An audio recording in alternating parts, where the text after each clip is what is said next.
The author of Ecclesiastes wrote that two are better than one. Why? Because if one falls down, the other can lift him up.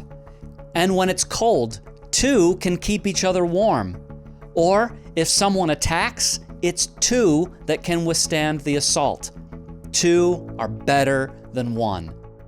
Hey, this is Nate with the Pure Life Ministries Podcast. Today we're beginning a new series called On the Same Team. In this series, we'll be interviewing 6 couples. Each of these men and women know firsthand how destructive sexual sin is to a marriage. Each of them have had to walk the hard road back to a restored relationship. And each of them have found out that when they're spiritually united, when they're on the same team, two are absolutely better than one. Welcome to the first episode in our new series On the Same Team. This is the Pure Life Ministries Podcast. Here we go.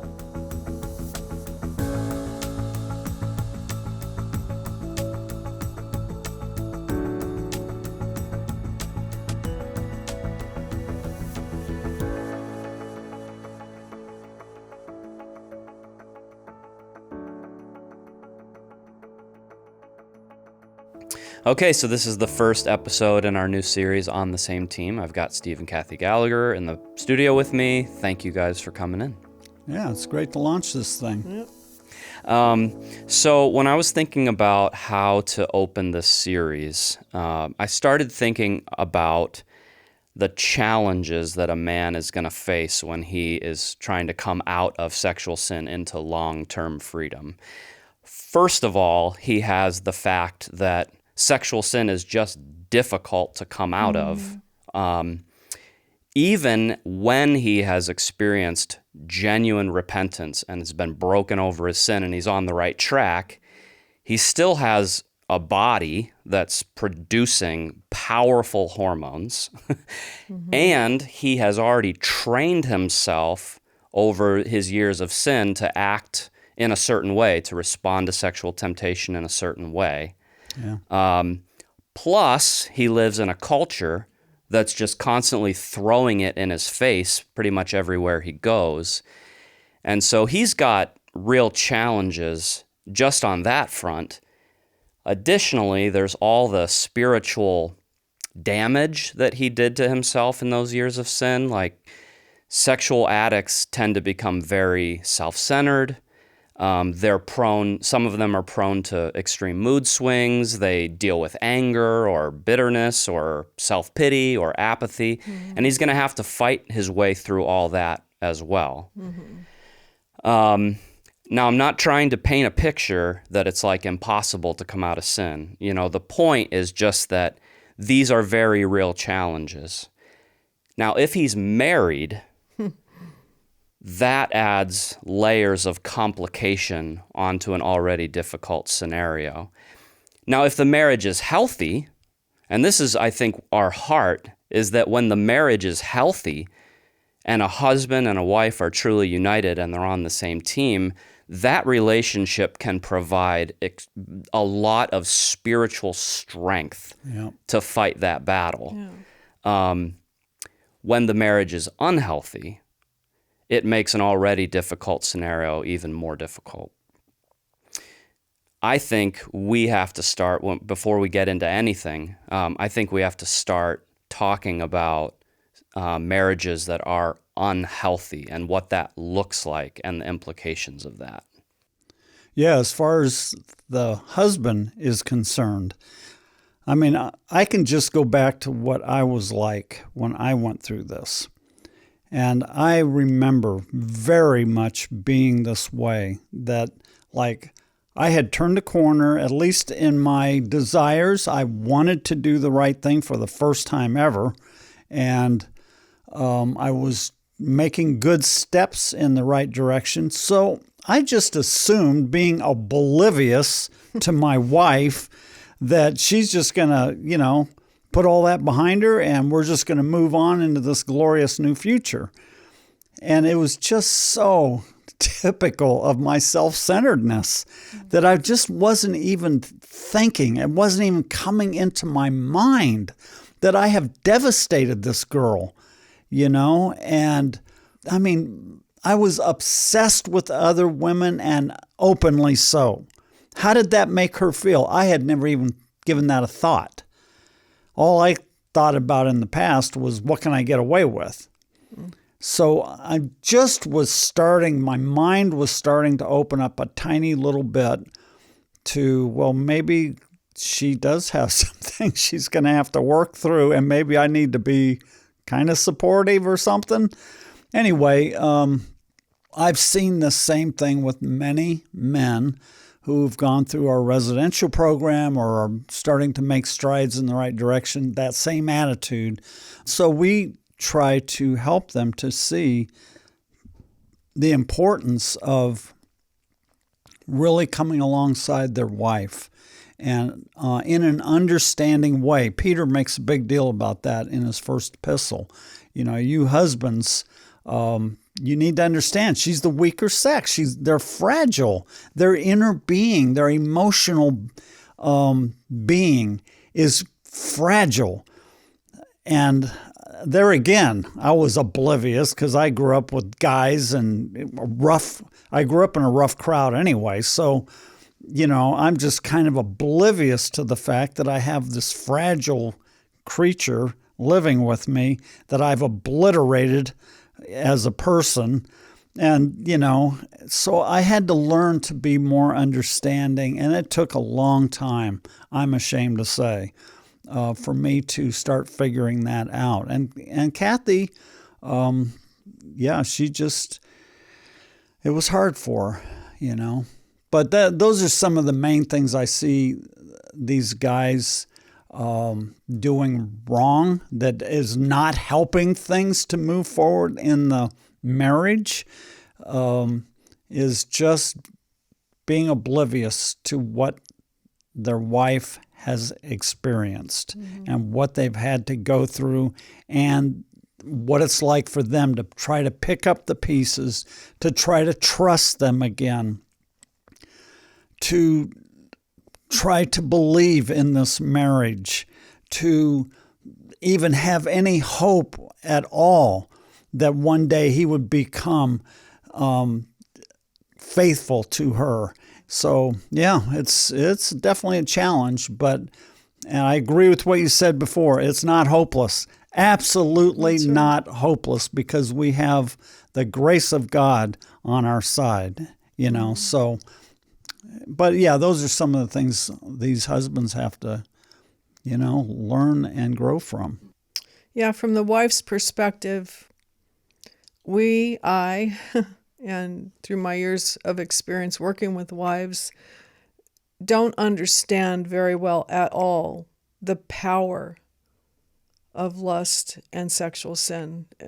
We really do have the mentality. I had this mentality for sure. Just stop doing it. Look what you're doing to us. Stop it. If that were so, I believe a lot of men would. If they could just flip a switch and be done with it. And I do believe some men do. But the majority, I think, it's not that way. And that's one of the hardest things for a man.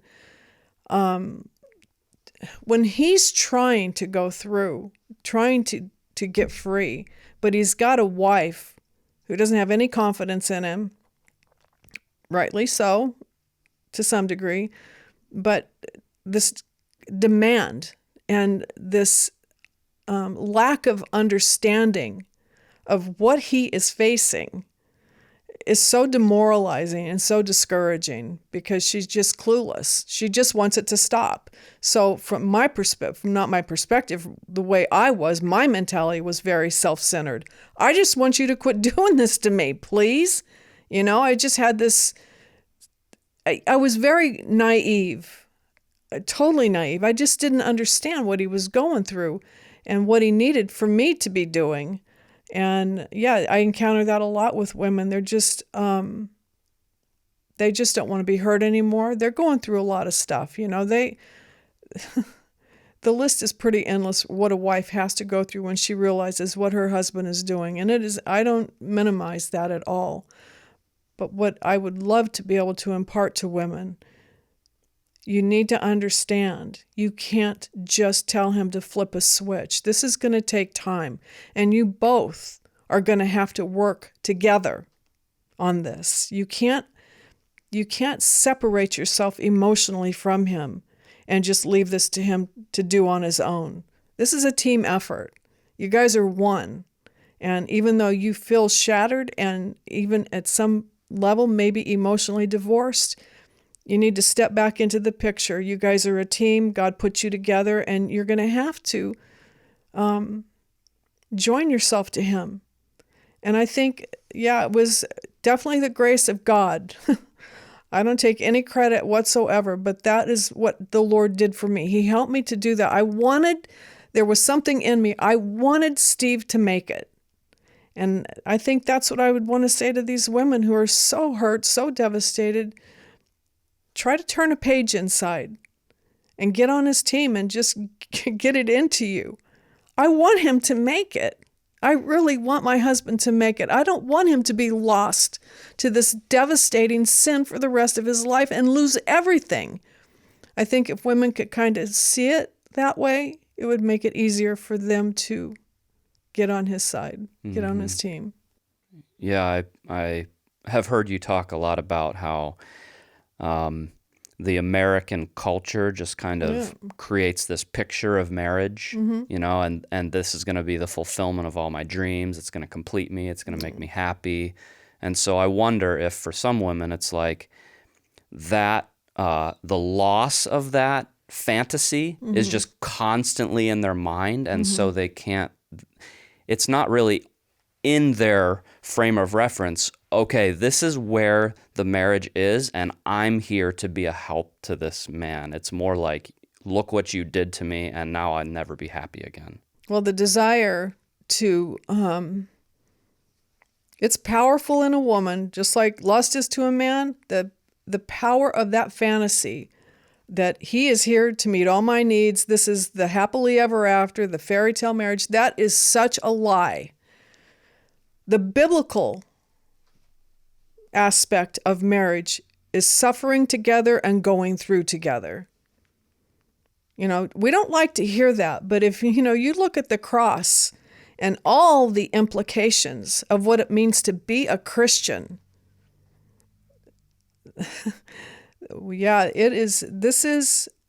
marriage is probably the hardest relationship there is, because you live together. It's iron sharpening iron. But it doesn't, when things get hard, doesn't mean get out. What is the Lord doing in it and through it, to you and for you? I think that was one of the things the Lord got into me somehow. I don't know, because I was practically a child when I was going through this, but it was real to me.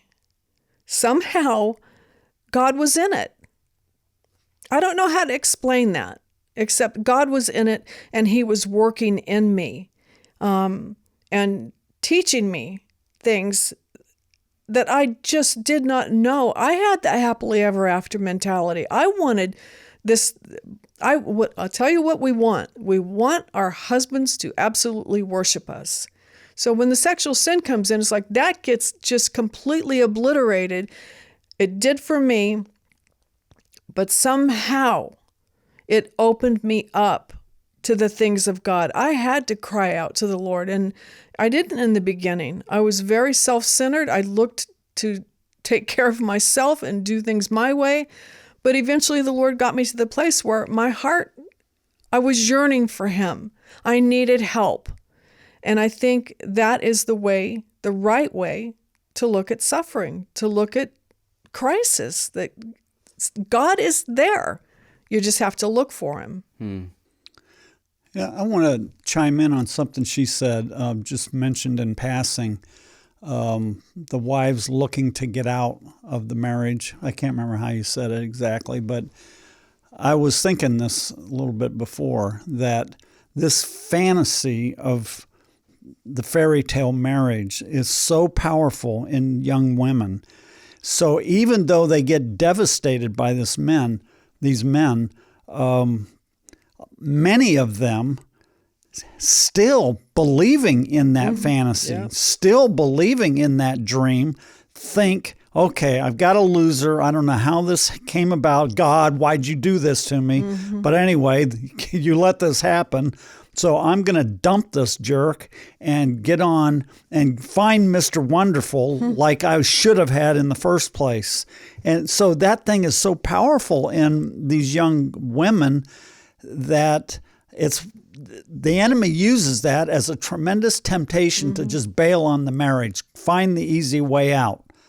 Yeah, I've heard, or I've seen on our YouTube channel on videos where you've talked about forgiveness and moving forward and not getting out of the marriage. I've seen comments from other people basically like, nope, I deserve better, or you deserve better, and I'm gonna move forward and just leave this guy behind and go find a happy life, essentially. Well, that's the world spirit. Yeah. That is the world. That is what it is. And, I mean, being a Christian, really following Jesus is no small thing, and it's not easy to do.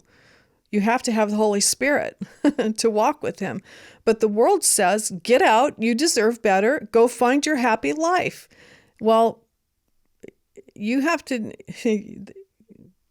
that requires a lot of self-examination about your Christianity, because I don't find anywhere in the Bible where it says to escape suffering and avoid the cross.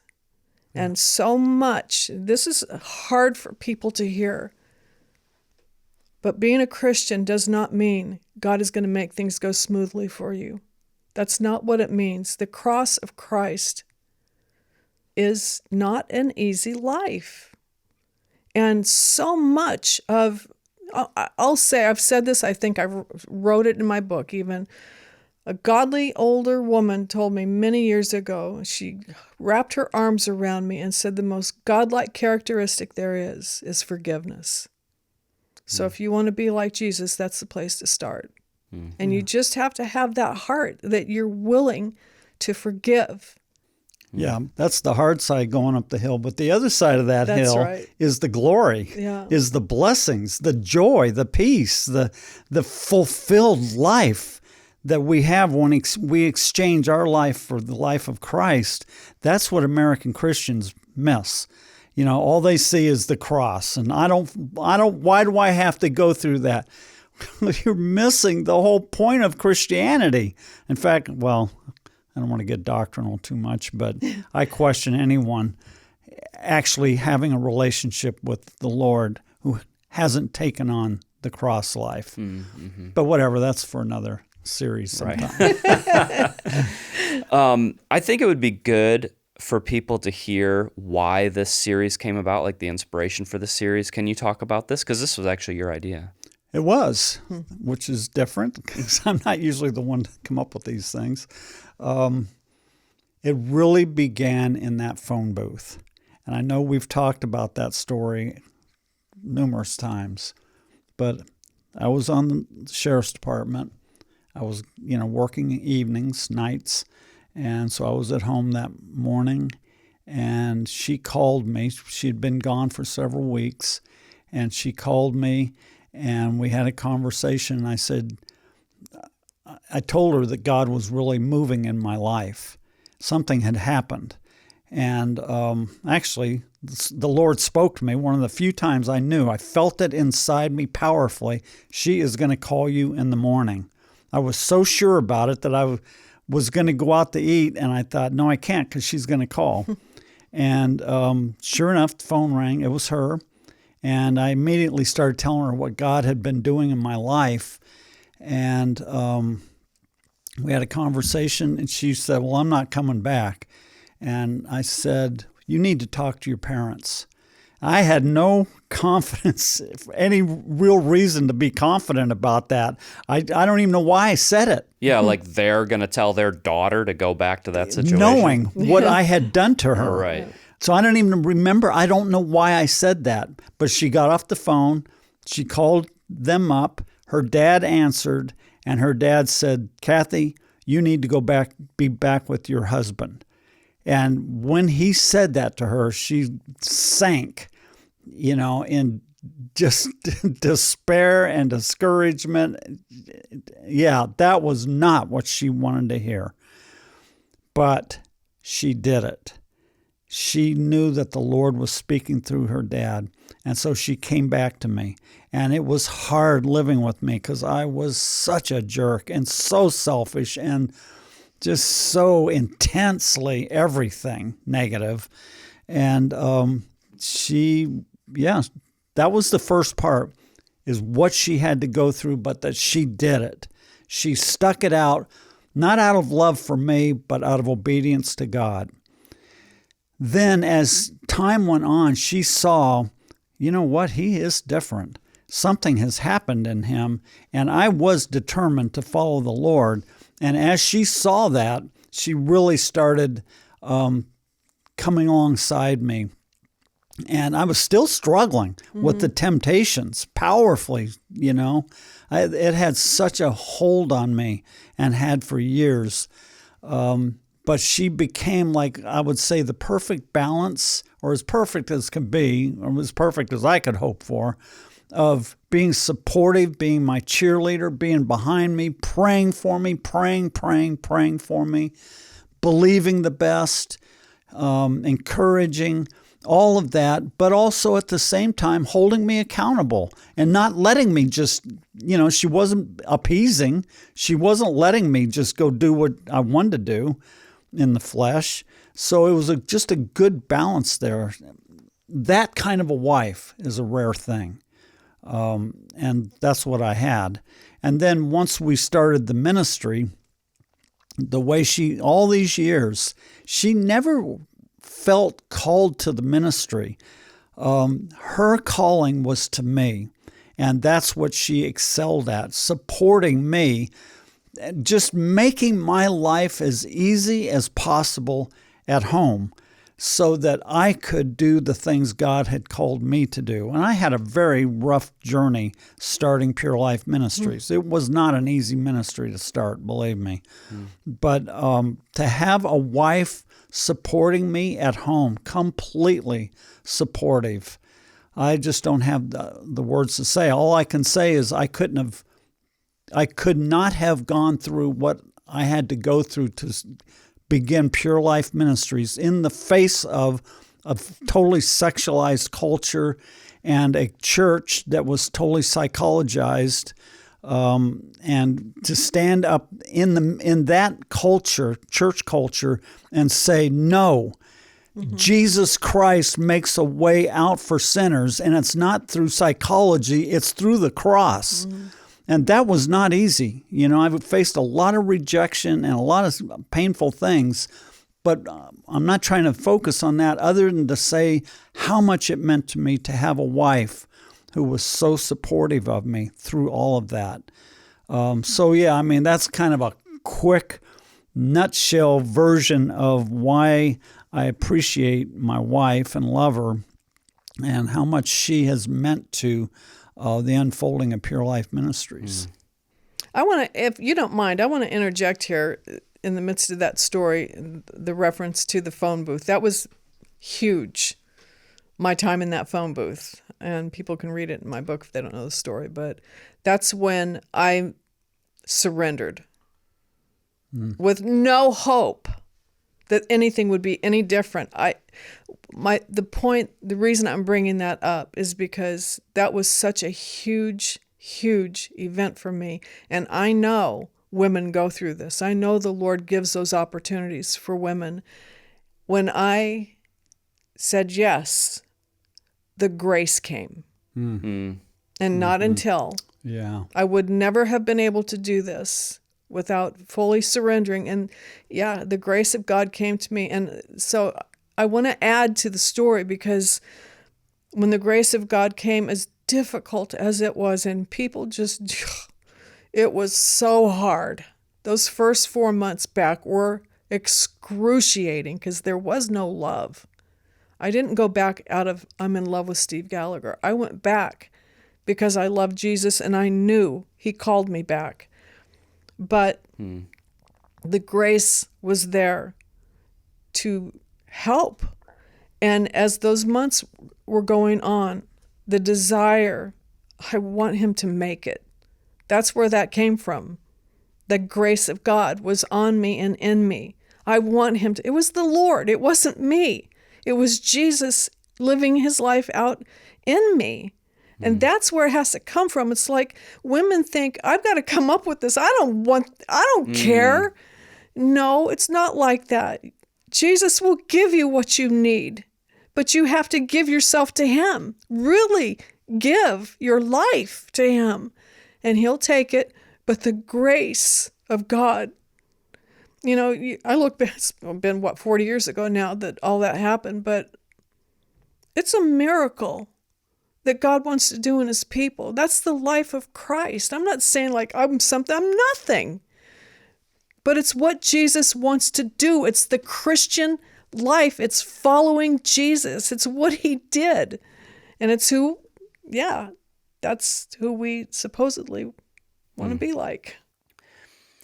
Yeah, everything you guys just shared was, I think, the perfect setup for the whole series. Because part of what we know for certain, having worked with so many different couples, is that this is only going to work when a husband and a wife are on the same page spiritually. Yeah. If the husband's on one page and the wife is on one page, it makes things horrendous. Yeah. Either the wife is trying to drag the husband along spiritually, or the husband is trying to drag the wife along spiritually. You got to be like in the same yoke. That's the only way this really works. Yeah. All right, we're going to cut it there, but in our next episode, I'll finish this conversation with Steve and Kathy Gallagher. And before I go, I just wanted to say that everything that Steve and Kathy talked about in this episode really set up the entire series. And I really don't want to say anything more about how destructive sexual sin is to a marriage. You've heard about that enough already in this episode. This series is more about how two are better than one. When a husband is determined to follow God, and when a wife has that same determination, God pours his grace and his power into that marriage. And that's why it's so important that husbands and wives are on the same team, that they're pursuing the same goal. So in the upcoming weeks, I'm going to talk with different couples about some of the key issues that couples have to be united together in. For instance, I'll talk with Jeff and Rose Cologne about realistic challenges that husbands and wives are definitely going to face in learning to be on the same team. I'll also talk with some grads, Nolan and Kendra Godfrey, about their determination to separate from the world and to keep its influences out of their lives and out of their home. I'll also talk with another couple, Bob and Lori Ball, about how they have been prioritizing bearing one another's burdens in prayer and keeping each other accountable. Those are just some of the conversations that I'll be having in the weeks upcoming. And our prayer is that by the end of this series, any couple watching will know what it takes to be on the same page spiritually, and that they'll be convinced that it's absolutely worth doing whatever it takes to see that happen. Thank you so much for joining us this week on the Pure Life Ministries podcast. God bless. We'll see you next time.